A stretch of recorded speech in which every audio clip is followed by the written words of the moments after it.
യേശുവിലുള്ള വിശ്വാസത്തെ പ്രതി തീവ്ര ഹിന്ദുത്വവാദികളുടെ ആക്രമണങ്ങളിൽ മരണം വരിച്ച ഒഡീഷയിലെ കാണ്ടമാൽ രക്തസാക്ഷികളുടെ നാമകരണ നടപടികൾക്ക് വത്തിക്കാൻ അംഗീകാരം നൽകിയതിനെ തുടർന്ന് കാണ്ടമാൽ രക്തസാക്ഷികളെ അനുസ്മരിച്ച് നടത്താനിരുന്ന ചടങ്ങ് സർക്കാർ നിർദ്ദേശത്തെ തുടർന്ന് മാറ്റിവെച്ചു.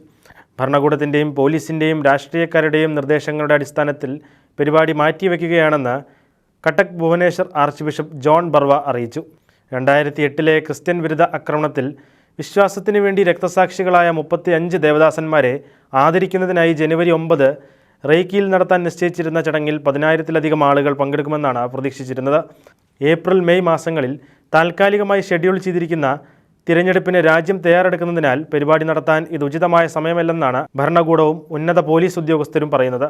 അതേസമയം വോട്ടെടുപ്പിൽ ക്രൈസ്തവ വികാരം പ്രതിഫലമാകുമെന്ന ആശങ്കയുടെ അടിസ്ഥാനത്തിൽ പരിപാടി മാറ്റിവെക്കാനുള്ള രാഷ്ട്രീയ പാർട്ടികളുടെ സമ്മർദ്ദമാണോ ഇതിന് പിന്നിലെന്ന് സംശയിക്കപ്പെടുന്നു. 2008 ഓഗസ്റ്റ് 23 ലക്ഷ്മണാനന്ദ സ്വാമിയെ കൊലപ്പെടുത്തിയെന്ന ആരോപണം ഉന്നയിച്ചാണ് തീവ്ര ഹിന്ദുത്വവാദികൾ ക്രൈസ്തവർക്ക് നേരെ ആക്രമണം നടത്തിയത്.